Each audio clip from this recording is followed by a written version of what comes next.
Hello, everybody. Welcome back to another edition of Your Morning Drive. I am your host with the most, Logan Lewis. Thank you for tuning in. Let's get started with what we've got going on today. We are recording today's show from the new home of Your Morning Drive, which is 216 Co-working, located in downtown Cartersville. 216 offers private offices, team suites, and meeting rooms built for professionals, remote workers, and growing teams with 24/7 access, high-speed internet, furnished spaces, and a polished business-ready environment. It's a strong option for anyone working across Bartow County and beyond, whether you need a dedicated office or flexible workspace near. 216 Co-working has you covered. To learn more, visit their website, book a tour, and join us at 216. Before we dive in, hit follow or subscribe wherever you're listening so that you don't miss an episode. We are putting out heaters this year, folks, and I don't want you to miss any of them. So whether it's Apple or Spotify, YouTube, Amazon, or any other weird place that you listen to your podcasts, hit subscribe or follow so that you never miss an episode.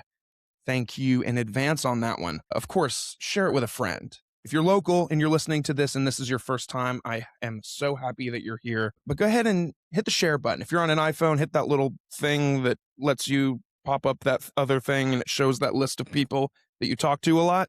Share it with one of those people. If you're an Android, can't help you. Don't know what you do, but just share it with someone. Send the link to them. Just kidding. We love our Android friends.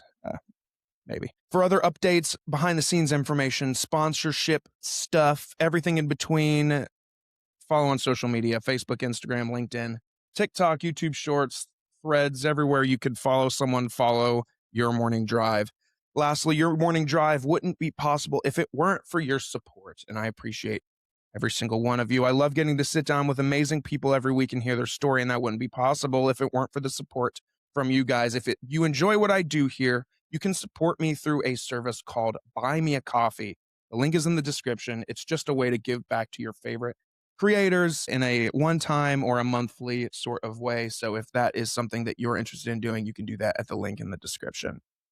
My guest today, guys, is a community ambassador and tourism professional based right here in Cartersville, Georgia. A graduate of Georgia Southern University with a degree in child and family development, she brings over 15 years of experience in the restaurant industry, where she built a strong foundation in hospitality and customer service, starting at Jefferson's right here in town. She has also spent time serving others as a volunteer in Paulding County, advocating for children in the foster care system. Today, she plays a key role in promoting Bartow County via The Depot, helping connect visitors with local experiences while contributing to the growth and energy of the community. Please welcome my new friend, Melanie Kappel. Yeah. Is that how I say it? Yeah. I usually confirm that beforehand, but I was like, oh God, I didn't ask. Yeah, it's Kappel. Cool. Apple with a K. Kappel with a K. Melanie, welcome. Hi. Hi. How are you? Good. How are you? Amazing, but I've realized over the last maybe 2 times I've recorded the show that this mic stand is like slowly but surely like dropping. And I'm just like, man, oh man. So if you see me adjust this thing every 15 minutes, that is why that's happening. I forgive you. I hate that just because that means I have to buy a new one or get WD-40, whatever that means. So I'm just going to have to buy a new one. But yeah, thank you for being here. This is fun. Yeah, it is fun. It's about time we did this. I'm so excited. It is. Yeah. It's about time you join the roster of Cartersville elites. Yeah. That I guess have you been could call on it this, that. that's been on this program. So many things, first of all, that I didn't even know about you right there in that bio that you provided. Yeah. First of all, was that all true? Yes. I only asked that because I have so many bios that I like compile. You know, I ask you for like a bio and then I kind of like move things around so it flows well. And sometimes I get in my head about like, did I accidentally like copy and paste from a different place and like paste it in the wrong place? No, that's all true. Sweet. Love to hear that. All authentic. So Jefferson's in Cartersville. Oh, that was my OG. Oh Yeah. man, I love that. I love me some Jeffersons. I started there in 2011. 2011. Oh, I just aged myself. You really did. I was in high school at 2011. that was a junior in high school. Yeah. Okay, sweet. So not too bad. Horrible. When did you graduate high school? 2012. Okay, so yeah, 2 years apart. Sweet. Yeah. We're good. But she's 2 years older, guys. Yeah. 2011. Thanks for that. You're so welcome. I love doing that. 2011. Okay. So, well, before we even talk about Jefferson's, because I have questions there. But Give me a little bit of the origin story, a little bit of where, background, born and raised, parents, siblings. Also love that we have a somewhat of a connection there Yeah. with one of them. But yeah, kind of give me your origin story. So I take it back. I think it was actually I started at Jefferson's in 2010. I was 15 or 16. It was my first job. Anyways, backstory. I was born in Limerick, New York. I am from the up there in the north. Up there in the Up north. there in the north. I was raised by two Yankees. You are what people call me, a Yankee. A Yankee, yeah, I'm a Yankee. And I was only there until I was 6. We moved down to Georgia and we moved to Cartersville specifically in 98. So, which I feel like is even worse than saying I graduated in 2012, but it's fine. Why'd you guys move here? My dad opened up a carpet warehouse in Calhoun. Okay. So the company that he worked for in New York wanted to open a warehouse down here. And so we transplanted down here. I didn't realize until about the last week or so, after doing a podcast with David Holt, that the carpet manufacturing business is popping down here. It's massive. And was it popping when y'all moved down here already? So it had already been popping? So I believe it was already like pretty big in Calhoun when we moved down here. And then it just obviously since 98 has grown tenfold. Yeah. So, and he owns his own carpet warehouse now and his own business down in Calhoun. So he's still rocking and rolling. Wow. Still doing the carpet thing. Wow. Yeah. Okay. Another one I love to throw at people right off the rip is were you cool in high school? Was I cool in high school? Yeah. I was a nobody in high school. I loved being a nobody. I had my core group friends. Yeah. And I still talk to 90% of them, which is fantastic. And I love it. But I was not athletic by any means, shape, or form. I can't walk straight without tripping over the air. But I wasn't in I don't want to say nerds because that's not the right word. What's the technical term? I don't know. You can use nerds. I guess so, yeah. But I wasn't the straight A valedictorian. I wasn't part of any social group. I was Melanie Kappel. So you weren't invited to the parties? Or were you invited to the parties? I was invited to the party via somebody else who was invited to the party. Yeah. I was that person. Yeah. I was the tag along, which is totally fine with me because I still went. Yeah. Yeah. I still went. Dang. Yeah. I thought I was that kid too, but I never got invited to the parties. The only party I got invited to was after prom, and I didn't go for whatever reasons. Okay. Well, I'll go into it. Fine. I got into a car accident at prom. It wasn't horrible. No. And I say car accident. Like I got into a fender bender in the parking garage at prom when I got to prom. Oh. So it put like a damper on the night. And I already had this reputation when I started driving that I just was always hitting curbs and shit. Are you a bad driver? I was a bad driver. Okay. My parents will probably still tell you that they think I'm a bad driver. And so will Catherine. She'd probably tell you that I'm a bad driver. But I think I'm a decent driver. No car accidents in a few years. Knock on wood. Yeah. But yeah, I got into a car accident at prom. And so I was already in a bad mood. And I'd called my dad when we got to prom. I was like, Dad, and it was me and my buddy too. It was so stupid, dude. It was you get to a parking garage, you go up a ramp and there's some parking spots at the top of the ramp before you turn left or right. Oh, yeah. So he goes into one and I skip a space and go into another, but then we both realize that we're kind of crooked. So we both back up at the same time into each other. Oh. Literally the dumbest thing. And of course well. he drove a tank. He drove a Ford Explorer and I drove a little Malibu. So he had a scratch that he just buffed out, whereas my bumper popped off. Yeah, you lost that fight. Lost that fight. And my dad was like, "Are you freaking kidding me? Yeah. You haven't even been drinking yet, and you got into a damn car accident at prom." And so it already put a damper on the night. Yeah. And so I was like, "Oh man." So you're just I'm done for the my day. girlfriend at the time was like, "Let's go to and I was like, "I just want to go home. Yeah. I know my dad's gonna rip me a new one when I get there." So no amount Let's of partying. Let's get it done and over with already. Yeah, no amount of partying is gonna let it slide in my head. Yeah. So That's funny. Yeah, it is what it is. So I didn't get invited to the parties, but that was okay. Yeah, I was proxy. I personally was never like, "Hey, Melanie, come to the party." But also, I will have to say, in high school though, my house was the quote unquote party house. Oh, really? With our group of friends, mind you, there were 10 of us. There wasn't any rager, but you ask my mom to this day, she still brings up how, my friends would come and open up all the kitchen cabinets. And it's just just to mess with her. Yeah. But I mean, it's hysterical. But no, my house was the party house. I did the summer pools parties and after prom nonsense, and that was it. But then all the big ones, like the ones you're like, "Oh, man, I really want to invite to that." I was invited by proxy. I Yeah. was never.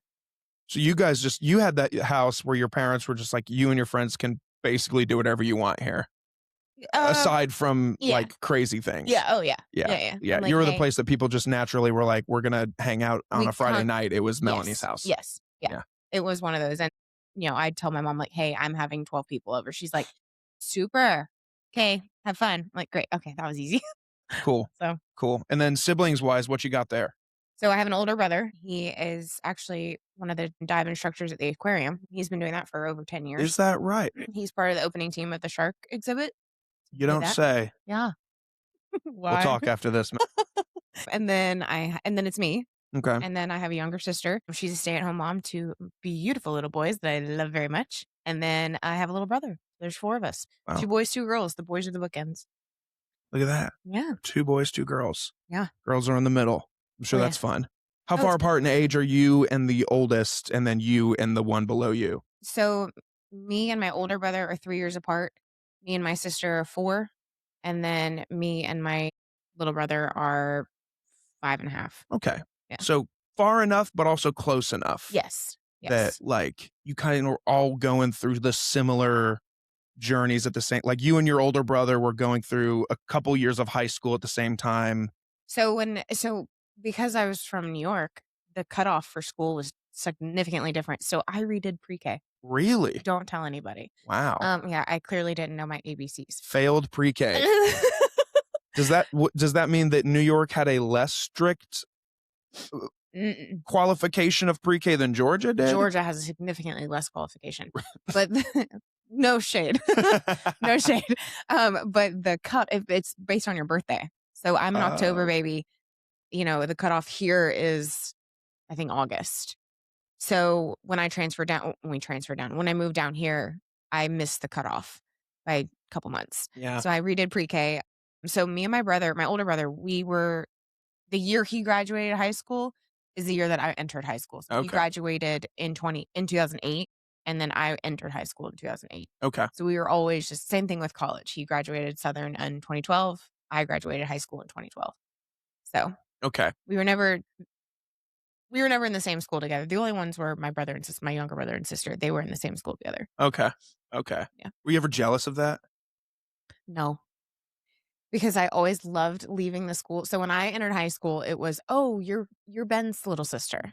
And then when I left high school for my sister, it was, "Oh, you're Melanie's little sister."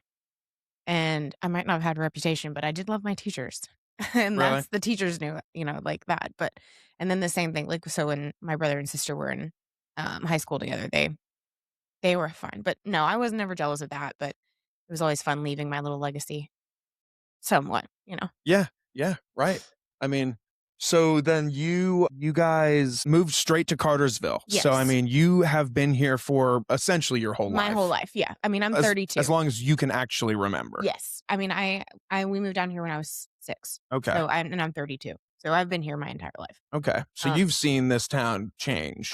exponentially. Yeah. Yes. And when about did that change like actually like I don't want to say like actually happen because it's like changing every day, but like zooming out, like if you could pinpoint a time that like it really started to shift. When I noticed it, when you so I'm a wanderer. I love leaving and then coming back and then leaving and coming back. God bless my parents. Because they took me back every time. Thanks, mom and dad. But so anytime I came back, like I'd wander off for, school. I left for school and then I come back, a year later and we have a new, I don't know, hotel. I have no idea. Something new. But it was probably like 2016, 2017 is when I was like, holy shit, this city is blowing up. And then obviously 10 years later, there's still things that I'm just blown away by. So, yeah, I think it was right around when I was coming back and forth from college is probably when I was like, holy cow, this town's growing up. Yeah, I don't know what's more crazy about that statement, whether it's that around the 10-year ago mark that it started to really shift or around the fact that 2016 was 10 years ago. Yeah, I said it out loud, and I don't know why it's all coming into, like, full circle now, but, like, saying those dates out loud, moving in '98, graduating in 2012, 2016 is when I noticed things changing. That's weird. It's really But yeah, weird. 10 years ago. 10 years ago. 10 years ago. Feels like I was 20 22. 2014 to like 2020 was just like a blip of time. Yeah. And then the COVID I was years, about to like say, you had 2020, COVID in there. 2020 through 2023, it kind of just I felt think like it was just a snap too. everybody blinked, and you're like, "Okay, that was Yeah. interesting." We're in the post-COVID era. Yeah. I feel like But we're I think past about the it, if we post-COVID live era. if you think about it, though, our generation has lived through so many things. Weird things. So many Yeah. things. Yeah, it's crazy. Yeah. I mean, you had, I mean, I 9/11, of course, barely, though Yeah. we're all so young. And then like 2008, and Yeah. then like Iraqi, Afghanistan war, Yep. and then COVID. COVID, and then whatever's happening now with Yeah. like, Oh, yeah. All that stuff. but the conflicts come and go. Yes. But yeah, a lot of weird stuff. Yeah. Any boomer though would listen to this and be like, "We went through more." Yeah. We Which went and like, okay, like yes. every generation is going to have like their big thing. I think so far for ours, it is COVID. It is COVID, COVID's 100%. the thing. Yeah. That was a long What a long weird, time. what was COVID like here? I was not here. I wasn't here, I was in Macon. Oh, what were you doing in Macon? That's when I was working I was the general manager of Macon and Mellow Mushroom in Macon. Oh, I yeah. skedaddled out of here. That's a fun story. We wanna skip ahead to that? Yeah, hit it. So, skipping ahead until I went back into the restaurant world, back to Mellow Mushroom, my core restaurants down there for Coastal Mellow. So, Coastal Mellow had started in St. Simons, and I had Pooler, Statesboro, Macon, Valdosta. Yeah, those 5. And they needed a general manager in Macon, and I was like, "Screw it. I love an adventure. Let's go." So I left my job, moved down to Macon. 2 weeks later, I fired my entire staff because of COVID. Yeah, I let go of my entire staff. So it's like, "Hi, I'm Melanie. Nice to meet you. I'm your new general manager. We're gonna rock and roll this." And then 2 weeks later, by the way, you guys all don't have a job anymore. That was fun. I'm trying to That like, was a hard transition. yeah. Holy cow. Moving into a new town that you have no idea you've never been to before, and then being locked down in your apartment was nuts. Man, I'm trying to like remember like 2 weeks before like everything got shut down was like, We all like, kinda knew something was happening, going right. on. Like what Mhm. were we like, were we worried at that point? Or was it just like a thing where like, man, Italy is going crazy, right? I remember Italy being like a Yeah. topic of I conversation. don't think we ever realized it would get to us. Yeah, like Italy and France But were that's very going naive. nuts. Yeah. It was It's so very naive. naive to think. We should have thought, we should have known. We were like, damn, it sucks over there, but we're still living life over here. And then Yeah. it was kind of like Ebola, I feel like. Like Yeah. our parents were just like, but like Ebola never hit like the levels that like COVID did. COVID No. did, at least here, because like it was like, whoa, there's this disease, but like we never got like shut down as like a No. country Oh, for yeah, no. Ebola. No. But like But they were like, I was supposed to go to Disney World that week too. Oh. It was so lame. And it was like, that was my clue that it was going to be a big deal because Disney World has closed like 3 times in the entire existence of the company. Oh, Like one of wow. them was 9/11, one of them was like a hurricane, and then maybe another hurricane. Like they never close. No. And when Disney was like, we're closing all of our parks, it was like, oh no, this is not gonna be good. this is not good. And then, yeah, they were just like, don't worry, your tickets are good for forever. We'll honor them forever. And I Yeah. still haven't used Oh my god. I've still got them sitting in my, actually, it's been so long that they don't even show up in like my Disney account or whatever. Did you know it's 2026? Yes. Okay, I just wanted to Yes. make sure you still Oddly enough, my parents are taking us right around the time this episode comes out, actually, Oh, fun. to Disney, but we're not using my ticket. So I was like, damn, miss- Darn. maybe I'll just have them until the day I die. That'd be fun. Probably. I'll pass them on to Donate. my I children. was about to say donate them. Yeah. Oh, that'd be fun. Ooh, Giveaway. fundraiser, giveaway. Look at that. Look at that community ambassador in you Brain. Yeah. popping off. Yeah. What job were you at before you left it to go to Macon? So I've done many things. So I was actually teaching. So with my degree, I can teach pre-K. but I worked at a developmental center in Canton, and I was teaching 3-year-olds. I oversaw 3 classrooms of total of 33-year-olds. So you've always kind of, I mean, even like on a smaller scale, like 3 classrooms to like 5 different restaurant Yep. locations. You've always like overseen people. Yep. Have you always just had that like organizing, like, I don't want to say like out of those 10 girls in high school, were you Mhm. like the ringleader? Like, were you the one that was putting things together, putting things like, I was the organizer, yeah. yeah, Yeah, you I were always was planning things? yeah, I was always, "What are we doing today?" Like, getting together or, like and I always drove, I was always the driver, so, that was always fun too. So, like, I had my, my super, super close friends, I'd have 1 or 2 of them be like, "Oh, we're gonna do this and do this and do this and do this." I'm like, "Cool, let's go," and I just, chauffeur everybody around, but, which I was totally fine with, I loved because you meet people and make friends. Were you or are you a control freak at all? You like I'm not a control? no, I'm not a control freak. I, don't have a problem giving up, um, the reins if I know, especially if it's something I'm not good at, which is a hard thing for people to do. It took me forever to learn that. So was I control freak? Yes, absolutely. Am I now? No. I can confidently say I'm not a control freak. Wow. Especially if it's things that I don't know anything about. But I don't have a problem releasing those reins and just letting somebody who knows what they're doing do it. How'd you learn that? Because I am a control freak. Restaurant. The Uh, restaurant. true. You have to. I l Everything that I've learned when it comes to management and people is working in a restaurant. And it's one of those everybody you hear it all the time. It's like, everybody needs to work in the service industry. No, but really, everybody Completely needs to agree. work in a restaurant. Like, I You don't don't know care. teamwork until you work at a You restaurant. don't know teamwork at all until you work in a restaurant, at Yeah. all. Once if one part of that restaurant goes down, the entire thing is a kerfuffle of just complications. So it takes everybody to make sure nobody knows about that kerfuffle that's going on. Yeah. The only job I've ever had that's even comes remotely close to it was, like, working on a construction site. It's like Oh, if the sewage guy doesn't show up and put the pipe in the ground when he's supposed to, it delays the entire everything. project. So it's the same thing. It's like you have to like, you're communicating constantly. I mean, Mhm. I still use restaurant terms to this day, Oh, I like do too. herd, Behind. like, or yeah, Hurt. corner, or like, I still do that because it like, even I only worked in restaurants for, like, 2 years, but it's still just, like, baked into Yeah. me. Yeah. That's So, what like, everybody needs to do it. I don't care if it's a week, I don't care if it's 2 days, everybody needs to do it because it's a completely different experience. it's hard work. Physically, yes, but also it's just mentally, like, Mhm. especially if you're a server, like, I was never a server. I was either, like, a host or, like, QA/QCing the food. Yeah. And so, like, that also, like, on, like, a Tuesday at lunch, fine. Yeah. But, like, on a Friday night at chain that I worked at Chili's. So, like, working at a restaurant like that where families flock to all the time, Yeah.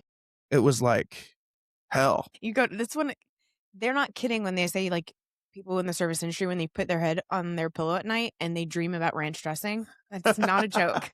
And then you sit there and then 3 o'clock in the morning hits and you're like, "Shit, I forgot table 32's rent." And then you beat yourself about it. Yeah, It's a thing. yeah. It's an actual thing, and it sounds so unhealthy, but it mentally trains you to be a team player. Because you're also dealing with people at their worst too. Like when Oh, they're hungry, people are 100%. very aggressive and really mean Yeah. to young people working in restaurants. It was and all people really, but like as a younger like college or high school kid, I was just like, man, I just work here. Like I have no impact Yeah. on. And You have no control. I was like a host, so I was just like keeping track of the list, and I was just like, bro, you got here 10 minutes ago, and it's Friday at 7. You're not going to get in for another 20 minutes, Right. 30 minutes. And yeah. You're like, is it our turn yet? I will let you No. know, brother. I Yeah. will let you know. Um, but yeah, that'll teach you a thing about teamwork. It'll teach you a thing about customer Patience. service, patience. I mean, it teaches you a ton of stuff. Oh, yeah. Oh, yeah. I wish it would almost be required that you worked some kind of restaurant or service industry job for like a year while you're in I don't know how they would like mandate that or whatever, but No. it would just be so useful for everyone to learn it. No, I think I mean, that was one of the best things. I started off as a host in at Jefferson's. I mean, that's where I started off and quickly moved up to server, and then I turned 18 and I was bartending, which is a thing, by the way. You can be 18 and bartend. Mhm. Um, which was always a fun topic of conversation because you look young and people are like, "How old are you?" I'm like, "I'm not even old enough to drink, so I can't tell you what that tastes like, but Yeah. sure, try it." Yeah. You know? And then Mellow opened in Cartersville in 2014, and I skedaddled over there. What was And over there before? What was that building? it was an Italian restaurant, and Armando's isn't right, Antonino's isn't right.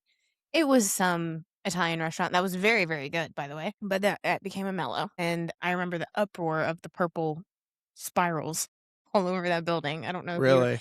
I don't know if you remember that. I was There's not here. giant purple spirals all over the side of the building, and so it's like we had this giant purple building in downtown Cartersville, and it was a whole thing Wow. for years. And then so I got, quote, unquote, I don't wanna say professionally trained bartending when I took the job at Mellow, because Mellow has a fantastic corporate team, and they have bar gurus is what they're called, and they come down and they train the opening staff for the brand new restaurant. So we all got trained on I got trained on bar, and then went to school, moved down to the Mellow in Statesboro, and then from there it was history.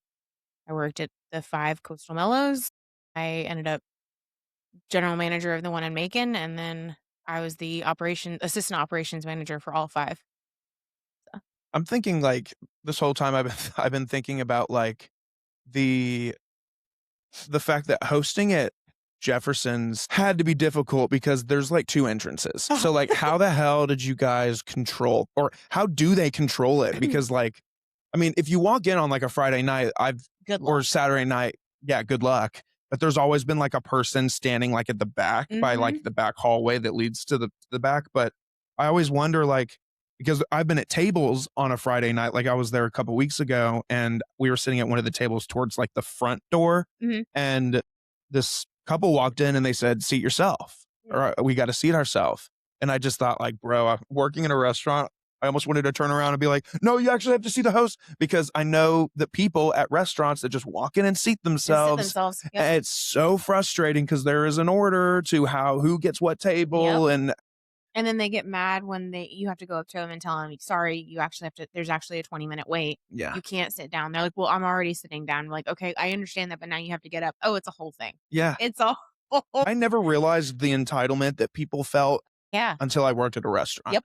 I was like, Yep. "Dude, you are not special. No. There is a line of 30 people in front of you.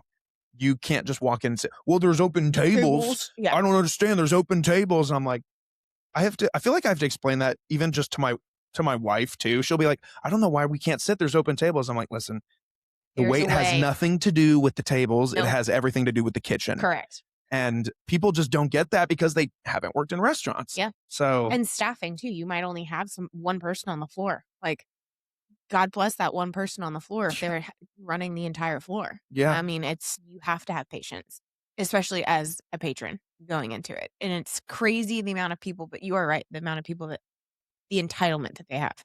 It's crazy. Do you have any, like, across Mellow and Jefferson's, do you have any stories of, like a really, like, over the top rude customer interaction that stands to you to this day? I had somebody tell one of my staff members that this is when I was a brand new manager. I just became the bar manager and front of house manager in Statesboro. So I was maybe 22, 23. And one of the very lovely people of Statesboro, Georgia, decided to tell my staff member that they should probably decide not to, or to skip lunch for a little while because they were severely overweight. Oh my god. And so that lovely person was kicked out of my restaurant Sure. because I took over that table very quickly because obviously she was upset about it Of genuinely. course. Yeah. But yeah, selling that to your waitress is just the audacity that people have. But yeah, that was one of them that stood out to me. But yeah, that was a fun one. And then I kicked him out of the restaurant and I was like, we're done.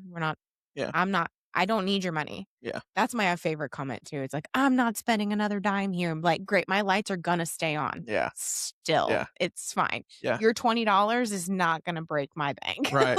Right.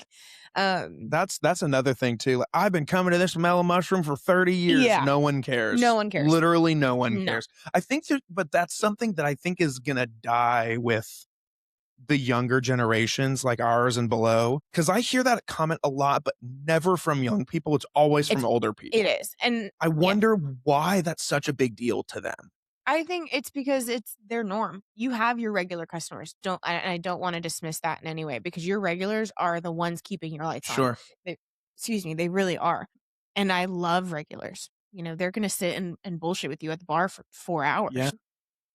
But I think it's their norm, and so when their norm gets disrupted, their everyday process gets disrupted, it's complete, Yeah. nonsense, and they don't know how to handle that. I'm completely talking out of my ass here, so I don't know, I'm just assuming that's kind of what it would Yeah. be like. I assume so too. But also, like, You're disrupting the routine. yeah. And I mean, even now, like, I hate it when my routine is interrupted. Put me 30 years older than I am now, I might be a little angry. Right, right, But at the same time, like, that doesn't mean you can just disrespect or correct. not even disrespect, but just like shit on the person that's serving you. Right, and it's not their fault at the end of I mean, sometimes yes, sometimes it is their fault, and then, but let the management team take care of that. Let them handle it. Don't be afraid to say something like, Yeah. you know, working in the restaurant, like, I will never turn away like, I'm never gonna bring back my food if it's wrong. I'm like, "Nope, it's fine. No worries." The only time I'll do that is if there's cucumbers on it. Sorry. I can't do the cucumbers, and that's the only thing I won't I'll turn back. But any other time, I'll make it work. I feel I'm like so seen because I I won't do it it. has got to, the building has to be on fire for me to complain about something at this 100%. point. Yep. The people I'm sitting with are, man, what the hell is going on? And I'm just like, oh, they're probably just having a bad time back there. I'm sure they're doing their best. Yeah, yep. Sometimes it's inexcusable because the classic, like, the server brings you their food and then they disappear. Yes. That does happen. And I feel that. And I Yes. get angry at that because I'm just like, bro, it's not even like I can see them running around like serving other Right. tables. It's like they're just gone. Yes. And it's like, where'd they go? So everybody has their little thing that they notice. So, like, for years, I noticed the carpet because of my dad. Like, anytime I walk into a building, the first thing my eye goes to is the carpet. And my dad does the same thing. Now, like, after working in the restaurant for so long, I'm constantly, even now, I haven't worked in the restaurant in a couple years, but even now, I'm watching everything that's going on. And people don't realize that, like, you have experienced service industry workers that are doing that when they're sitting at the restaurant, and, like, I can't shut my brain off, so I know exactly what's going on. It's really weird, it sounds so It's creepy. not creepy because I do the same thing and I worked Yeah. at a restaurant a fraction of the time that you did. Yeah, like, my brain just won't shut off, like, I know exactly what everybody's doing, I can pinpoint what role Yeah. everybody's doing, like, I know who's expo, I know the kitchen guy, I know all the managers, I can point them out, like, Mhm. there's a flag on easy. top of their heads. Yeah. So, but yeah, anyways, that's I had this dude one time. It wasn't at a restaurant, but it was at a movie theater I worked at, and it was like a small town local theater, like it wasn't a chain, and the prices were low, like ever since the place opened, like for 30 years, the prices you could get like a large popcorn and a drink for like $7, which yeah, is unheard unheard of of now. on any of the other chains. And there was a year that they decided to like raise prices to like compete. And it was Uh-huh. like, they were just like, well, everyone else pays it at these other big theaters, so we could charge it too. And the staff was just like, man, this is not going to be good. And there was a dude that, like, I swear up and down by this story.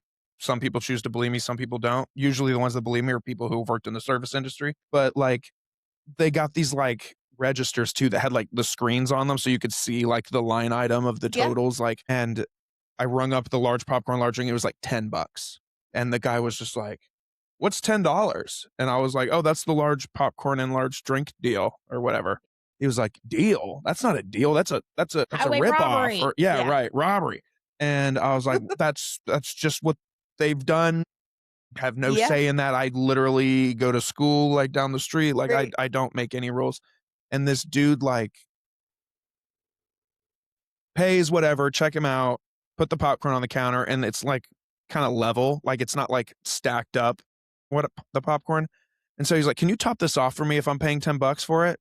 And at the time I was like, sure, like didn't think anything of the comment, put it back on the counter. And this man, swear to God here, Oh, dude, no. this man I know where this is going. grabs this popcorn with like a fist. And this was a large man, so he could get a lot of popcorn up in that fist and like crushed it and then in my face. Yep, I believe it. And like, I think like at that moment, that was the moment that I decided I was going to start being petty about stuff. So I immediately jumped to the first thing that I thought of is like, what a great example in front of your children. Like, which probably wasn't a good idea, but he turned around. He was like, you're going to tell me how to parent? You're just a kid yourself. I was like, I'm not telling you how to parent. I just think that your kids are now going to treat people like crap because they saw their dad do it. Yep. And my manager, thankfully, overheard the whole conversation, saw the popcorn get blown in my face. And I think he came over and was just like, sir, what movie are you seeing? And such. And he was just like, yeah, not anymore. You can leave the theater. You can leave the theater. Explain to your kids why you. That's called a good manager. Yeah. That's the manager that defends their staff is the best. And in a restaurant, you have to defend your staff. You have to. Unless it's blatantly your staff's fault. Yep. Again, like you said, let the management handle it in the back. Like, don't do it in front of the customer. Nope. It's like, if I ever had anything I needed to say to one of my staff members, we did it in my office. Yeah. It was not not on the floor. Nope. I had a manager one time at a restaurant close to here, not in Cartersville, thankfully, but absolutely berate me and one of my coworkers in the middle of the restaurant floor in front of the entire building.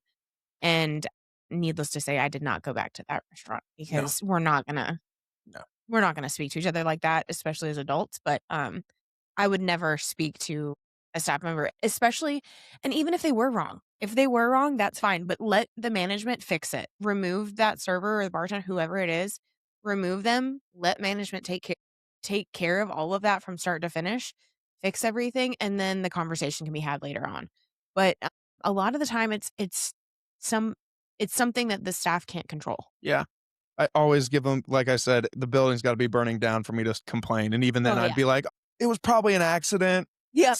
But even then, like, that's a good story too. Just the worst. What? I had one of my favorite things that my boss, when I worked at Macon, one of my boss says was like, he said, if you're going to catch the building on fire, make sure the whole building burns down. I had a teenager continuously catch my dishwasher on fire.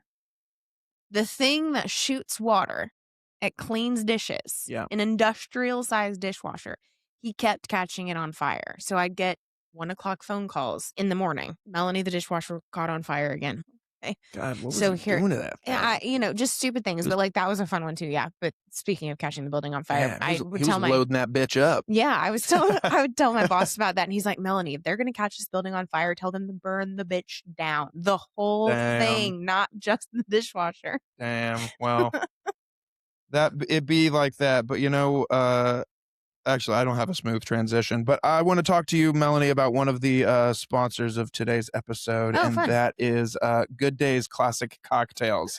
Guys, if you guys don't know, Good Days is a classic cocktail brand created in a convenient, ready-to-drink format to meet the need for a quality premixed cocktail on any occasion. If you want to try out their drink and you live in Georgia or Florida, you can. They're a local Georgia company founded in Marietta, and they're lovely people. They've supported the podcast for years. If Melanie weren't pregnant, we would have been enjoying some right now, but that is quite all right. After that baby pops out, we'll let her try some Good Days 100%. And we'll have a great time while doing it because they have delicious flavors. The dummy flavor that we have, or the dummy can, I should say, it is empty, folks. Melanie did not down that before we started, is their whiskey sour flavor. The Heater is what it's called. They also have a gin gimlet that last week's episode, David Holt enjoyed quite a bit. They also have the vodka cranberry flavor and the vodka lime flavor. So they've got a classic cocktails, of course, in a can, and they do the job. They're a great summer drink. If you're at the pool and you're looking for something new, crush some Good Days and you will have a great day. Not a tagline, but it should be Good Days. Go to their website, drinkgooddays.com, and check out where they're sold near you. You can go to their locations tab, punch in your zip code, and you can see what liquor stores they're sold at. Here comes the fine print. You must be 21 years of age or older to consume. Yeah, dude, the restaurant stories, that's could talk about that forever. I was about to say we can talk about that for days, but What yeah. what you're doing the restaurant thing, you're doing the Mellow Mushroom thing, you have to Mhm. lay off your entire staff, Yep. go through COVID. "Oh, we can open up. Oh, no, we're staying shut down. Oh, we can open up. Oh, we're staying shut down." Yep. Um, at what point did you get out of Mellow and decide to come back to Cartersville? Or was there something in between that? No, so I left that job when I was like, I need something slower paced. Macon is me personally, my experience in Macon, so I just want to preface that wasn't fantastic, obviously. I moved there right when COVID happened, and then Macon can be a rough town anyways, and being single and by myself in a town that I don't know, Kinda scary kind sometimes. of a little scary. And it got to a point where I called my dad and I was like, "Hey, I'm done. I need you to come get me and help me move." And that's exactly what happened. I left gracefully out of Mellow, and then I went to and I started my CASA career. So, that's when I moved over to Paulding County, and well, I didn't move to Paulding County. I moved back home. Again, God bless my parents. They're fantastic beings for always letting me come back. And then, I started at CASA and did that, which is goes right along with my degree as well. What is CASA? So CASA stands for Court Appointed Special Advocates. I believe now every county in the state of Georgia has a CASA. And essentially you are the eyes, ears, and the voice of the kids in foster care. We I say we. I actually recently just paused my volunteer just because I'm pregnant and all that Mhm. nonsense. I was like, I need to focus on me and my family. Yeah.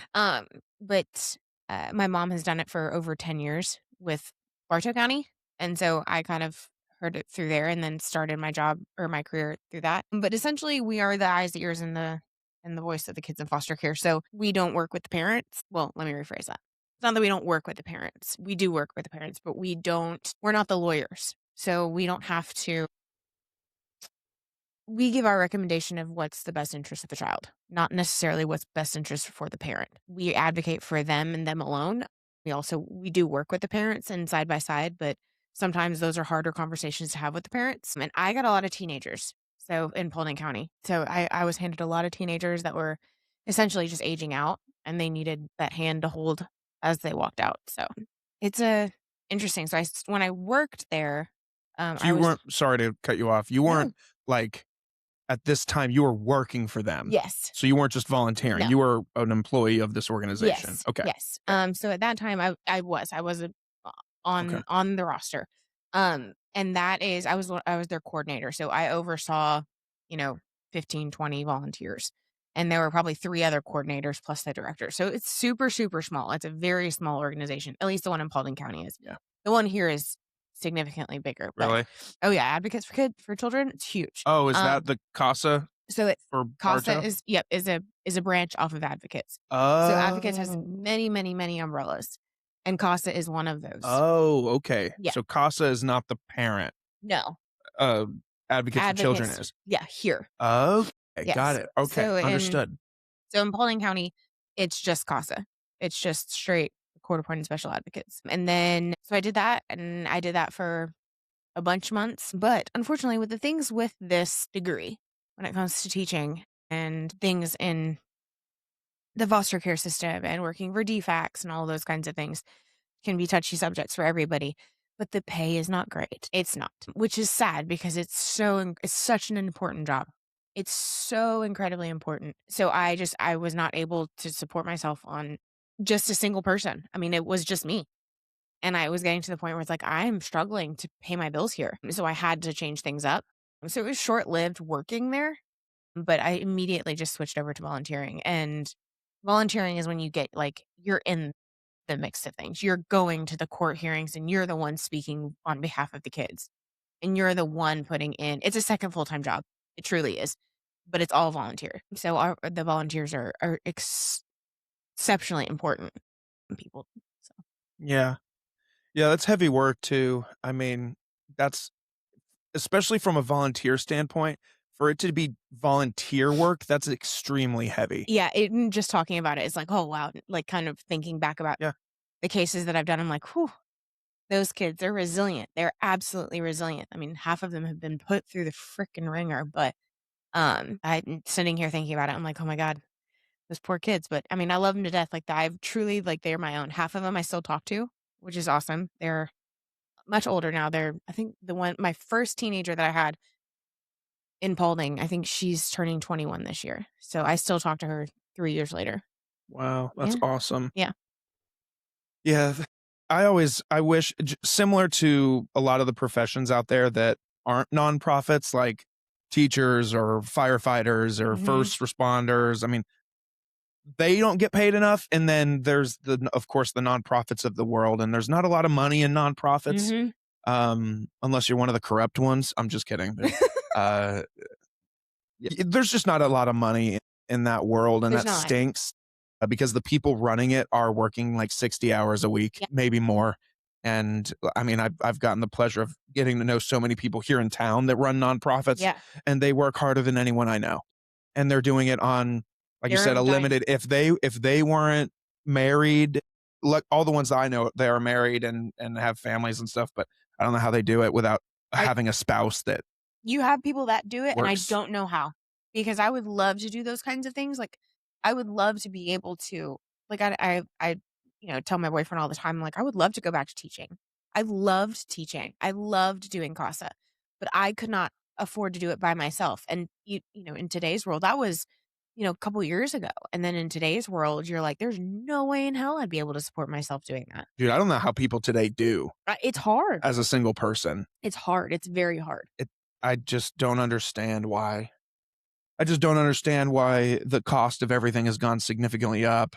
I get why that has happened, but I don't get why companies aren't doing anything about it. Mm, I see these court hearings, and I don't know if they're court hearings or if they're like, what do they call them, where Congress, like, calls people to, like, testify, like, hearings or I don't know, whatever it is, when they, like, have people, like, testify about certain subjects. mhm. Like, there was somebody, like, it was like the United Airlines I know CEO what you're was on talking there, you about. know what I'm Yeah. saying? Yeah, yeah, yeah. Like, they did stuff for, like, the Epstein files, and, like, they did Mhm. stuff for God, I can't think of what it's called. I don't know what it's People are called either. screaming at their radio right now, "It's called Called this, you this? idiot!" Yeah. But, either way, like, it was one that was, like, the CEO of United Airlines, the Yeah. CEO of, like, Frontier Airlines, the CEO of, like, Southwest. Those 3 were testifying, and it was just like, "Your flight attendants are making" I'm just throwing a number out there, like, $40,000 a year right now, and they're like, "Sir, what did you bring in last year?" And it was just like $75 million, and it was Yeah. like, "Bro, like, I'm not saying that when you're 'cause, I was raised on, like, you work hard for what you get, Yes, and if absolutely. you work to get to the top place, you shouldn't have to pay more in tech. Like, I was raised on that kind Yeah. of mindset, and so I don't hate that those people make that much money, but I just wish there was more money that could go to those other people that are actually doing the work every day. It's like, okay, your CEO deserves to make good money because they are the spokesperson. They are the person that has to testify in front of In Congress. Congress, yeah. They're that person, so they deserve a hefty check. But the people that are running your company on a day-to-day basis deserve that cash too. They're the ones ultimately that are being held responsible for everything else. Right. Yeah. They're the Mellow They're Mushroom thing. Your server is the spokesperson correct. for your company. Correct. So if your spokesperson messes up or gets yelled at or whatever, Mhm. that they deserve more. They do, And yeah. it's sad that kids now, like, if I was not married today, I don't know what I would do. I'd be working 3 It's jobs. a rough life. I don't know how people survive. Yeah, it's hard. It's very hard. It's budgeting and making sure you're not spending money on things that you don't need, and then, it's hard. It's hard out there.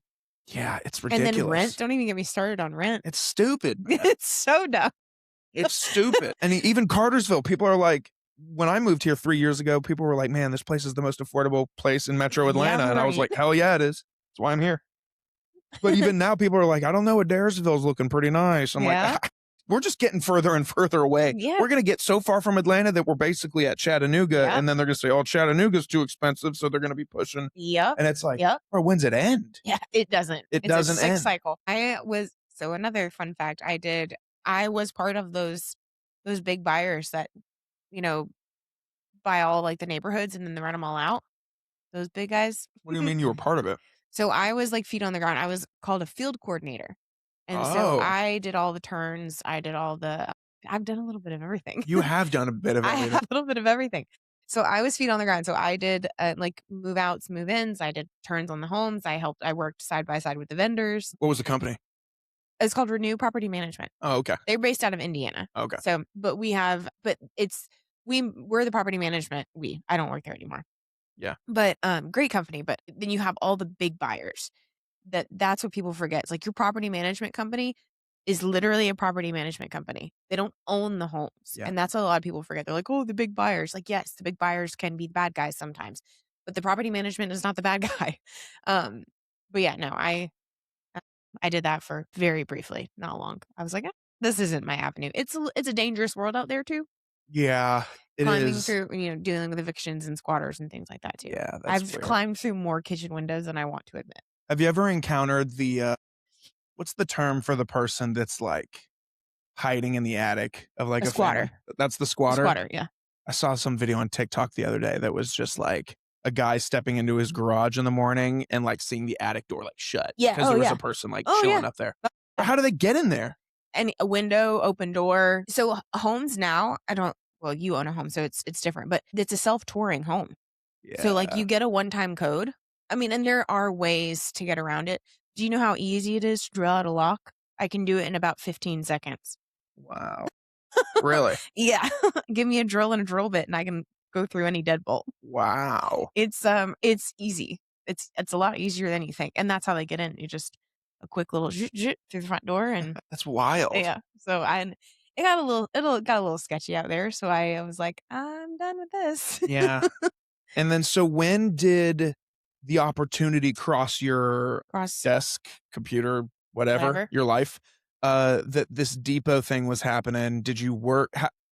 I was doing the property management and Okay. I had transitioned to a new position onto the maintenance side. So I was working from home, which was fantastic. It was easy and God bless the people that work from home because I went crazy in those four walls for a little while. Did you? It's hard. Ooh, it's really hard. But I got this opportunity. It was presented to me through Caitlin, who's our marketing manager. She had come to me and like was talking about how her and Steven were doing this visitor center, and I'm like, cool. I love that. I love people. I have been managing for 12 years. I needed a change because I was done with the squatters and dealing with all that stuff. Like I just couldn't do it anymore. And then this opportunity came and it was great. And I was like, it's working in a restaurant at a significantly slower pace is essentially what it is. And I love that. I love what I do. So Yeah, it seems like it came together pretty quickly too. Like it did. From the idea. Well, funny enough, I had Steven on here a year and a half, 2 years ago, maybe, and really loved that guy. So if you're hearing this, Steven, shouts to you because you're a real one. I was one of those ones that I walked away from and I was like, man, I loved that guy. Like that was great. He might not be homies with me, but I'm homies with him. He just doesn't know it. He just does not know we're besties. But every time I see him out and about, like it's like a hug and a handshake, and it's like great. he's awesome. And he at that time on that episode, it'd be kind of funny to go back and hear it now.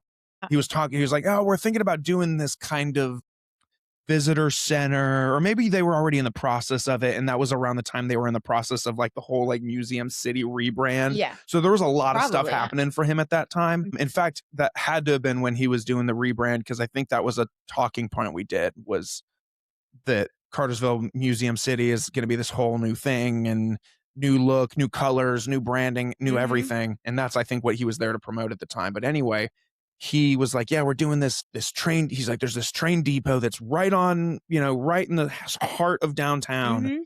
And we're going to turn it into like this, like welcome to Cartersville thing. And I was like, that sounds really cool. Like, I can't wait to see where that goes. And I don't even think I was living here at the time. But he had talked about it. And then like, felt like a year later it was open. Yeah. And it was like, dang, here it is. Yeah. We have our 1-year anniversary coming up July 17th. Wow. Yeah. July 17th. Are you throwing a banger? Oh, yeah. Really? Oh, yeah. We're doing a whole thing downtown. Steven doesn't know it yet, but I have a whole thing planned, which is usually how it goes. Dang. Steven is great in letting me just do what I want. And so we're gonna have a big party, and it's gonna be awesome. I'm so excited about Big it. party for like you guys or big party for like, The town. oh, hell Yeah. yeah, I love a party. Yeah. Let me know how I can I'm help with that yeah, I'm because I'd love hoping to. it's gonna be I'm in my brain, it's gonna be like an absolute just Like rager. rager. It's gonna be so much fun.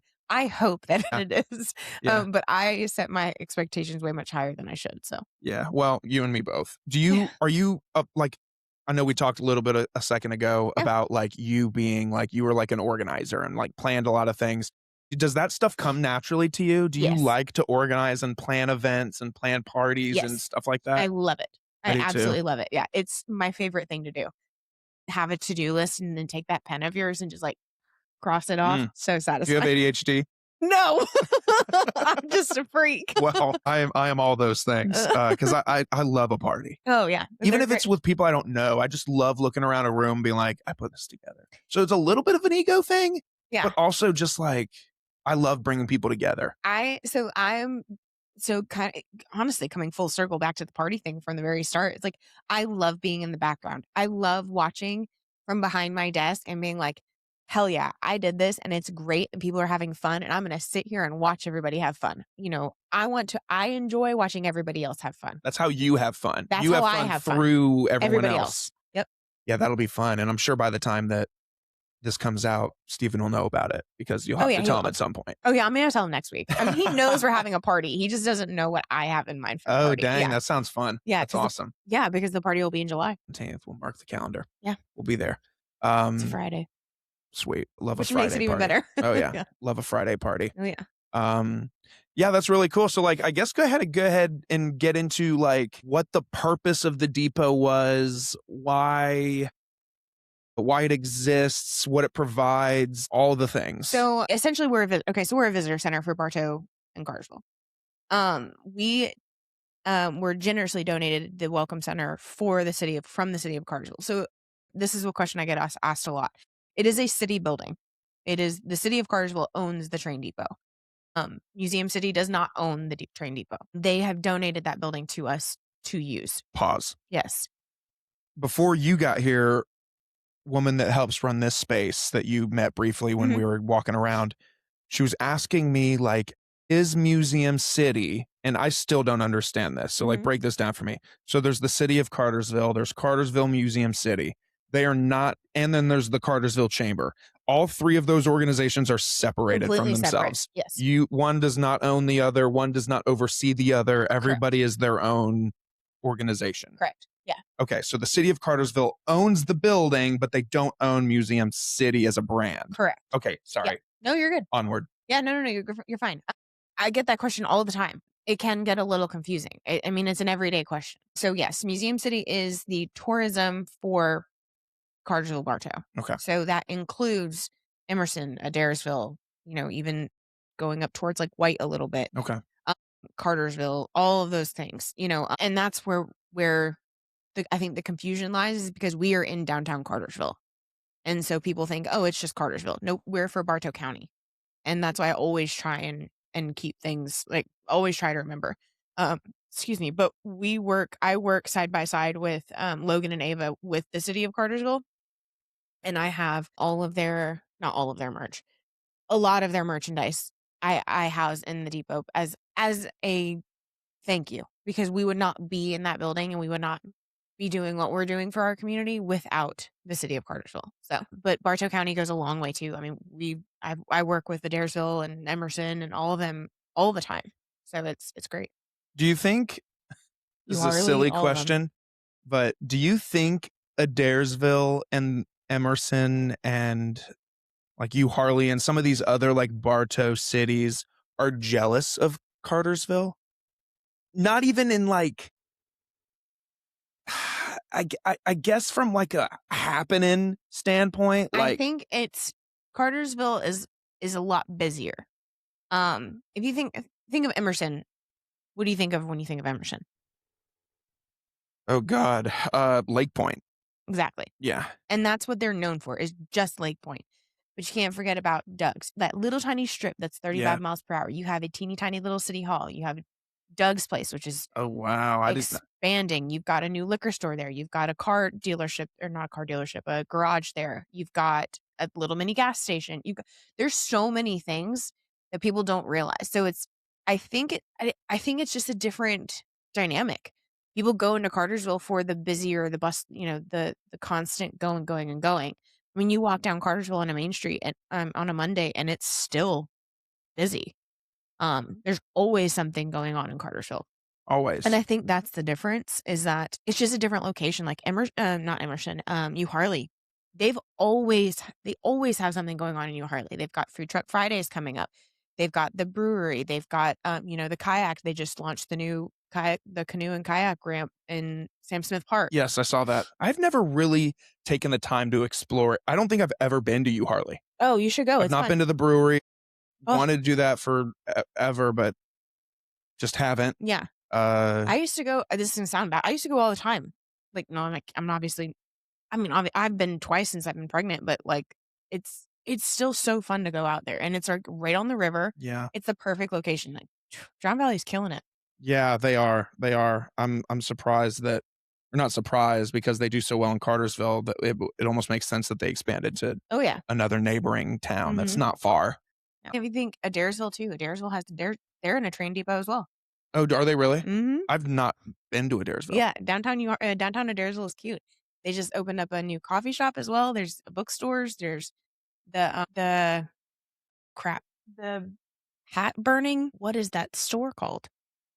Hat burning. It's he creates art on hats. Oh, that's cool. Yeah, it's fantastic. I'll have Oh, to. don't tempt me with a good time. I love hats. Oh yeah, like cowboy hats and everything. He is fantastic. Really? Like he brands them? Mm-hmm. Yep. Oh, I that's sat dope. next to him at the booth gala. He's a fantastic human being. Him and his wife are amazing. Why can't I think of the name of it? What's that place that opened up recently? I want to try it. It's like a coffee shop, but it's also like a restaurant. They serve like burgers and stuff. They like opened maybe in the last like 6 months or so. God, what's it called? I probably know these names, and I You can't. should. You are fired. I know. Steven might look for a new manager. No, it kills me because every time they pop up on Facebook, my wife and I are like, we need to go. And I heard someone. Preachers. That's it. I'm like, That's it. Like, I know it's something with a P. Preachers, yes. Yeah. I haven't made it out there yet, but I've heard fantastic things about it. And I've heard great things about the bookstore too. Yes. When that opened, I was like, oh, we need to go, but we just never do. So next time we have like an open Saturday, I think we want to go and explore Adairsville. It's a great little spot, and it's booming right now. It's going to be, in the next 10 years, it'll be a mini Cartersville. Or Cartersville 2.0. Yeah. Dang. Yeah. But we kind of went off a tangent there. But yeah, the visitor center. We went off on left field. Welcome to podcasting. That is what we do here. Tangents galore. Yeah, we've taken a lot of turns and not used our blinker. That's fun. Oh yeah. But so essentially the welcome center for Cartersville Bartow started in Clarence Brown. And when you walk into Clarence Brown, you go onto the right side of the building, you have that beautiful desk and the whole 9 yards, and it says welcome center above. Yeah. I don't know if it and does there's anymore. like a spot where there's like brochures, the whole rat cards, everything. So they took that and they put it in a building that I now manage, which is the depot. So they wanted to get it more centrally located, which is great. So people still do go there. They still have their rat cards and maps and things like that and all the information. But they moved that welcome center to an actual physical building is what the whole plan was. And last time I was there, you were kind of talking to me a little bit, but so the depot / because the depot is directly affiliated with Museum City, even though the building is owned by the city or whatever. The business of Cartersville Museum City is a nonprofit, right? Yeah. Yes. So do you ever get criticisms of like, oh, you guys are selling like shirts and hats and stuff in here, but yet you're a nonprofit? Do you ever hear that? I do not actually hear that. Which I guess is silly because I don't think people realize that your tourism is nonprofit. Yeah. I don't think I guess like thinking like, I know nonprofits, they sell like merchandise with like their brand and stuff on hats, and it just all goes back into the nonprofit. It all goes right back into the nonprofit. And we don't, when Stephen and I sat down and we looked at like the bigger picture of the depot, we both agreed that we're not there to make money in any way, shape, or form. We're there to support the local communities. We're there to support Bartow County, which is why we have By Bartow in the depot. And that alone, it supports your local artists and makers and entrepreneurs that might not have a like brick and mortar. So I have a lot of artwork in there. I have a lot of like stained glass. I've got stuff from the museums. I've got things from our local stores downtown that just give people who come in a taste. My job isn't to sell those items. My job is to send the people that come into the depot to those stores to buy those items. So I give like a little taste of what they offer. So It's About Time, for example. They have a great Cartersville collection of glassware, tea towels, pillows, everything, shot glasses, anything that you could think of. They have a great Cartersville collection. And so I have a couple of those items in the depot. And if people come in looking for Cartersville things, I'm like, who has a great selection is It's About Time. Um, and I'm only using them as an example, and then I can walk them into By Bartow and be like, this is some of the things that they have. But that building has significantly more, so go there. And that's what I do. I don't like to push people buying our things, it sounds counterintuitive, but I want people to go to those buildings, to those businesses, or reach out to those companies and those owners to get their products. Yeah. Yeah, that's really neat. Like That's the really hat. neat. Yes, like the hat that you graciously gave me in a giveaway, which I love. And Yeah. speaking of that, the hats that they have in there that are pretty sweet. Yeah. I have another hat that you gave me that has like the Seville upside down but backwards. Like it's That funny. Like every person under 35 is just like, oh, Mhm. sick. Yeah. But everybody over 40 is just like, what the hell does What? that say? And I'm just like, it's It's a thing. Cartersville, Seville, but it's backwards and upside down. They're just like, oh, that's weird. Okay. And I'm like, no, trust me. It's cool, man. It's a trend. It is a trend where we are topical and trendy. Yeah.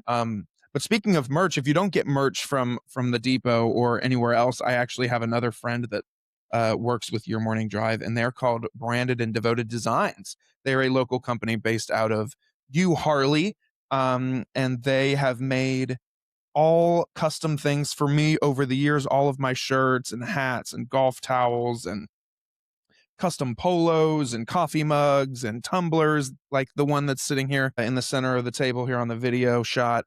They make everything for me, and they do a good job while doing it. And since they're local and they love supporting local businesses, if you tell them that I sent you to their website, which is brandedanddevoteddesigns.com, they'll give you 10% off your order. So if you're a company and you're listening to this and you're like, man, if you're a roofer and you're like, man, I need to get some more long sleeve shirts for the summer. It's going to be a hot one, I'm sure. And you want to get some more shirts for your guys or some new hats for your team, whatever the case is, get them from Branded and Devoted Designs, and again, get that 10% off. Yeah, it's a great place, and what's fun is every single time I walk into the depot, and maybe this was by design, it feels like I see something new every single time, Mhm. and I feel like I go semi frequently. Like Yeah, you if do. there's a festival downtown, I try to pop in. If I'm just like around and I know that you guys are open in there, like I'll try to pop in. But every time I pop in there, there's a new thing. And it's cool. Maybe it's the same things, but you guys just reorient the room here and there. We do Um, that a lot.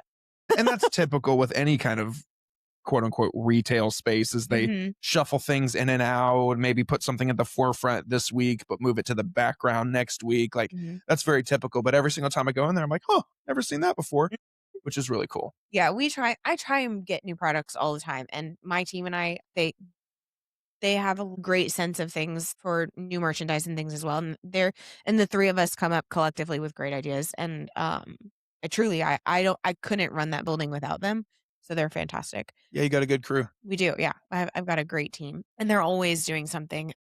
Like, I was on vacation last week, and I didn't have to worry about a dang thing because they take care of it, and it's great. And I know they're not gonna catch the dishwasher on fire, so it's fantastic. Yeah, if you guys have a dishwasher in that building, that'd be really surprising to me. Yeah. One thing I completely forgot about until just now is that very early on in the depot's days, I got to go up there and record a podcast up there Oh, with the yeah. Sosabees. Shout Yeah. out to them. That was really cool. At one point, Steven had told me, he was like, yeah, we might take a room up there and make a studio so that people can do that.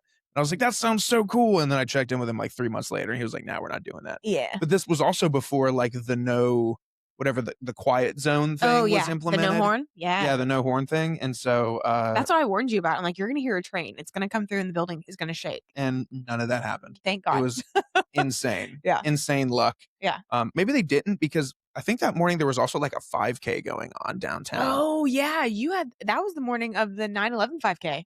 Yes, it was. And even more crazy is I was so in my head too about like there was people outside with like megaphones and stuff, and I was like, man, I'm gonna Oh, pick up some of this stuff because there was booths and stuff set up too. you know what? Maybe it was Backpack Buddies. I don't remember Oh. whatever it was, but Some something. 5K, and it was insane. But yeah, it ended up being really nice. Good. It was very lovely up there. Good. And that's I think probably something that people are surprised about when they hear. They're like, oh, there's like multiple levels to Oh, yeah, this there's thing. 3 floors. That's crazy. Yeah, so we have the main depot as the main floor of the depot, so that's the visitor center by Bartow. And then you go to the 2nd floor, and that's Museum City's marketing team. And then you go to the 3rd floor, which people don't realize that there's a 3rd floor, which is actually, the DDA, the Downtown Development Authority. So that's their city employees. So that's Lily and her team working directly downtown. She basically operates downtown. Wow. Yeah. Where were all these people before? There. Really? Our marketing team was over at Clarence Brown. Okay. And then they had 1 or 2 ladies that ran the welcome center downstairs. And then Lily was still up on the 3rd floor. Just snazzied up her space. Huh. Very cool. Yeah. Very cool. What was the I guess the vision? I guess that's the right question. What was the long-term vision for the depot? Were you like you said that you and Steven sat down a few times to talk about like what the long-term goal was? Like, Mhm. is there a like I'm sure knowing Steven, 5, 10, 15-year plan, or is there more so you just want to provide a space where people can learn about Bartow? That's kind of what more of it is. Our 5-10 year plan is to be able to continue to do that. It's just making sure everybody knows about Bartow County and provide them with all the information that they need. There are still some things like I never worked the hospitality side of things is different than tourism. So there are still some things now that, I have people come in and ask me these questions and I'm like, I never even thought about that. Never even thought that was going to be a question ever, but give me 20 minutes and I'll find you an answer. And that's the fun part of my job is like, there are some things that I would have never expected anybody to ask me before. And the fun part is finding the answer. So Yeah, that is really cool. It's a cool space. So if you guys live locally and you haven't popped in there, you should. yes, it's They're ever always changing. open during like the festivals. Like I know that this will come out afterwards, but like barbecues and brews Oh or yeah. whatever it's called. Is that right? Yeah. Barbecues and brews? Varsity Brews. Is coming up here in a few weeks. So I'm sure you guys are ready to rock on that. Oh yeah. It's in 2 weeks. That was our busiest day. That was our record breaking day. Wow. So we're hoping to re-break that. Just in terms of like people coming People in. coming in. Yep, the number of visitors that we had. Because it brings in so many people from out of town. And also people people hear visitor center and they think like, "Oh, I'm a local. I don't need to go there." You would not believe the number of people that have lived in Cartersville for 20 plus years and they come into the depot and they're like, "I've never been in this building before." And you're like, "Welcome. Yeah. Let me show you a little bit about a town that you lived in for 20 years." And Right. they leave hearing things that they had no idea was a thing. They had no idea was part of the community. What are some things I know that like you've said a couple times that Steven gives you a lot of like freedom and flexibility and he gives the vibe of a boss that's just like never if you're hearing from him It's usually an issue. there's an issue. Yeah. He's again, do whatever you want as long as it fits what we're trying to do here. Yes. Is there something that you guys haven't gotten to do at the depot yet that you want to do? Not really. I mean, I say that because a lot of it is like I'm trying to create, like we had an interior designer come in and she did her fantastic things with everything like, our dinosaur and the Mhm. front end of the car for Savoy and like Mhm. so many things. And then I had to go in and find all the fillers. And so that's where I kind of had a lot of free reign. Like we have a coffee bar and Steven will Steven loves bringing up the coffee bar because like we get coffee straight from Noble in Maine. So we have do that. And then I bought an ice maker, I don't know, 3 weeks ago because I'm like, oh, it's warming up. Like nobody wants to walk around with a hot coffee. And so I'm like, oh, I got this ice maker. And Steven walked in and he's like, you got an ice maker because I liked iced coffee and I don't like hot coffee. And I'm like, yes. Yeah, that's why we did That's that. why we did that. But like it's those kinds of things. So there hasn't been something big that I haven't been able to do yet because we're still, I think once we hit that year mark, I'm my goal is after that year mark is to have everything in place. Everything that I need to operate that business properly. Um, I have it, and you know, Yeah. have everything I need, but that's my 1-year goal. So after that, we'll see, but, I'm the big party is our anniversary party is gonna be the number one thing. And I only asked this question not to bash isn't the right word, but not to come at the depot in any Yeah. way, but you have similar to me, so it's no judgment. You've done a lot of different things. S And so this is in line with things you've done before with hospitality and Mhm. being present in the community. So it's revolved around a lot of the things that you've done before, but I'm saying all this to say, do you think there's a day that you do something different? And before you answer that, because I lost the second half of it. So go ahead and answer it. Okay. No, I don't think I'm gonna be doing anything different. I love this job. I love the community aspect. I've always, always, always wanted to do something in the community. Pause. I remember. And I only say that because you've done nonprofit work and you're passionate about nonprofit Mhm. work. Do you ever see yourself doing like nonprofit work to a point where you even started one yourself or like did something that you were passionate about in some capacity for either, getting back in with another nonprofit or like starting your own? You know what I'm saying? Yeah, I don't think I would ever leave what I'm doing. I Yeah. love what I'm doing, and I love the community aspect of it. I grew up here, and so I love being able to give back to the community that I grew up in and that has shaped me and has helped me grow as a person. Would I love to open my own nonprofit and do that? Absolutely. But I wouldn't ever give up what I'm doing, Sure. It would have to be something that came naturally and it just fit and into it the just equation. fit perfectly. Yeah. Yeah. But then you're also about to have another full-time job here I soon. am. Yes. When's that starting? September. Wow. Yeah. Yeah. Very We're exciting. very excited. Completely unexpected, in the best possible way, Sure. obviously. Yeah. But, I truly never thought this was gonna be possible. So, Really? yeah, yeah. So this was definitely a very happy. I won't pry into your No, you're business too good. much, but I like wouldn't be on a from podcast if I wouldn't.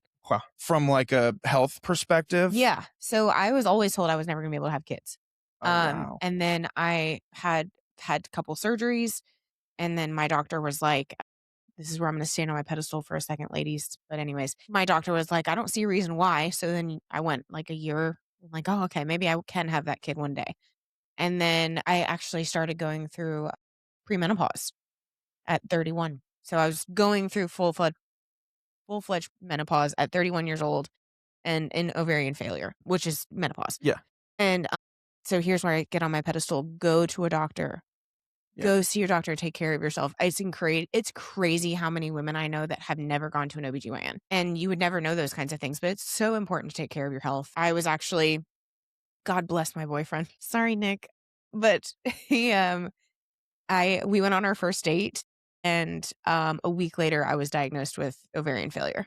And so you have all those conversations, but when you're dating somebody, like, do you want kids, and what does your family look like, and those kinds of things. And then I had to drop that ball on him, and God bless him, he was like, all right, let's go. Like, we'll run with it and see what our future holds. And then a couple months later I got pregnant. Wow. Little things involved in there. I was, seeing a specialist and all Sure. that because I did not want to be going through menopause at 31 years old. And yeah, that was kind of that. That's super cool. It was, yeah, it's exciting. So, Congrats. thank you, I'm thank you. sure it's I'm sure it's like a weird thing because of the fact that like you were told for so long that like this wasn't going to be possible for Yeah. you and now you're literally in it. Yeah, I was given a less than 5% chance of getting pregnant naturally. Wow. Yeah, and it happened. Look at that. Look at God. Yeah, So there is hope. yeah, There is hope, people. Melanie, before we before we end this thing, yeah. I like to bring it back to the basics and I ask every guest a small group of questions, the same questions, just some fun real life stuff to remind everyone that we're all human. Oh, yeah. We just got to know you from a like professional and like a little bit of family there at the end and like the depot and restaurants. But like, who's Melanie like at home? Like off of all the things. And that wasn't a question. That's just the general Oh, idea. So the first question is, what's your favorite movie? my favorite movie. Oh, God. The Proposal. That's a good answer. The Proposal, and then my second, like, if you're gonna coincide with it, is The Ugly Truth. Okay. Yeah. Good. Such good, Very fun. such good movies. Very fun. You get to we'll make this fun because you do the depot thing, or not because you do the depot thing. Are at what are you, manager? What's the title? The manager. The Yeah. manager of the Yeah. depot. Let's say you get to organize for this 1 year anniversary of the depot. You get to organize yourself a music festival for downtown Cartersville. Oh, okay. You get to pick. You have unlimited budget. You can pick any 3 artists out there in the world to be your headliners for the music festival. Who are they? This is a really bad question for me because I don't know music. I am not a music person. What do you do in the car? I listen to the windows open and listen to the breeze. I am not you. I couldn't tell you a favorite song No way. because I don't know who sang it and I don't know the title. And I make up Really? my own words. Oh my God. Yeah. My siblings are going to, it's a constant running joke in my family because I make up my own words. Wow. I like country music. Okay. You have no idea who's who. No idea who's who. Wow. No clue. It's really bad. That is interesting. I'm not allowed to control. Like I've never been a DJ in a car. Yeah. I'm not You're allowed not on to. aux. I'm not ever. Nope. I don't let Wow. Michaela and Sam over at the depot. They pick the music. I just plugged in the Spotify and said do because I don't trust myself with that. Wow. So do you even have like Spotify, like your own subscription? We have the family plan. My brother has it because everybody else, my sister can listen to a song and know the words. Like she Yeah, can listen me to too. it once and know every word. And I'm Yeah. like, oh, he didn't say eyeballs on a plate. He said iPod on replay. Like that's, Yeah. it's that kind of a thing. But Interesting. yeah, I don't. So that's, Huh. I'm gonna have to pass that question. That's okay. But That's like, an interesting. I like country music. It's what I listen to mostly. Cool. Country in Cartersville fits in. Yeah, We'll perfect. do that. Yep. Cool. In no particular order, Mhm. when you go out to eat to a restaurant and you look at the appetizer list, and let's just picture that this is it doesn't matter what kind of restaurant you're at. You're just at a restaurant Mhm. and there's a list of appetizers. What 3 do you go to every time? Cheese sticks, chips and queso, and some sort of corn nuggets from Jefferson's. Huh? That's my go-to. Every time I go to Jefferson's, I get corn nuggets. I've never had them at Oh my God, Jefferson's. they're so good. Really? They're so good. It's just fried corn balls, but they're delicious. Amazing. Good answers, though. Good answers. If you had a day of 0 responsibilities, nothing is on the docket, no worry, no responsibility, just a day that you can take care of yourself. How do you do that? I will go, more than likely, I'd go get like a facial or something from Skin From Within. There's a little plug there. Go see Lexi. She's great. She's downtown. I'd probably cut the grass. I don't do that now, but I love cutting the grass. It's very relaxing. Don't ask why. It just is. And I'd probably turn on Grey's Anatomy and just be a couch potato. Yeah, that sounds awesome. That's, yeah. There's nothing better than being a couch potato. Oh, God. We love a couch potato. God. Just becoming one with the couch. It's Yeah. great. Yeah. Me and the couch are one. Yeah. What is something that people would be really surprised to know about you? People are surprised to know that I'm from New York. Yeah, I didn't know that. Yeah. Talk to either one of my parents. My mom still has a very strong Northern accent. She say things like pop. No, but we're a soda household. Oh, yeah. So Soda. yeah. And the coffee and the whole thing. But Yeah. they have a lot more of accent than I do. Other thing, I don't know. I'm left-handed. People are amazed that I'm left-handed. It's the stupidest things. It's things like that. Yeah. You know, like It's just little things. it's little thing. I get a comment every other day about being left-handed. Really? Yeah, it's weird. Are there no lefties in Bartow I County? guess not. Is that Or a I northern just don't- mutation? I guess. That the Southerners, no one's left-handed I down don't here? know. We use more of our brain. Just pointing that out. That's hilarious. And then lastly, what gets you out of bed every morning? What's your main motivator for doing everything that you're doing? What's your morning drive? Cheesy, but my family. I have just this last year, I've been lucky enough to have my family grow exponentially, and literally being pregnant, and then having 2 amazing stepkids and all that, and obviously my boyfriend, but like not just them, but my actual like my brothers and my sister and my nephews and everybody. We're so incredibly close. They're the reason why I do things, and they've helped me along the way in more ways than I can even imagine. So I do it for them every day. I love that. So now, Melanie, I'll go ahead and let you plug away. Plug the depot, plug whatever you want to plug it, advertise whatever you want to advertise. The floor is yours.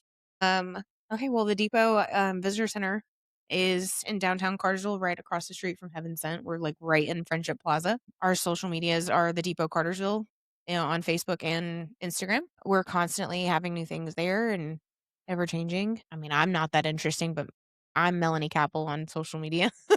But if you want to follow me, sure. Go also follow Cartersville Museum City.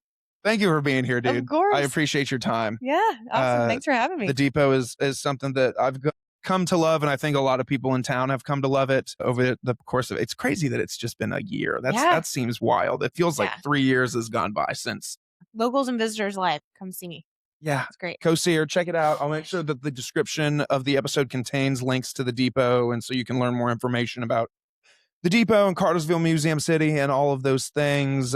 We appreciate you for tuning in today. Steven, change it. Thank you to Branded and Devoted Designs and Good Days and 216 for hosting us today. And we will see everybody next time. Bye. Bye.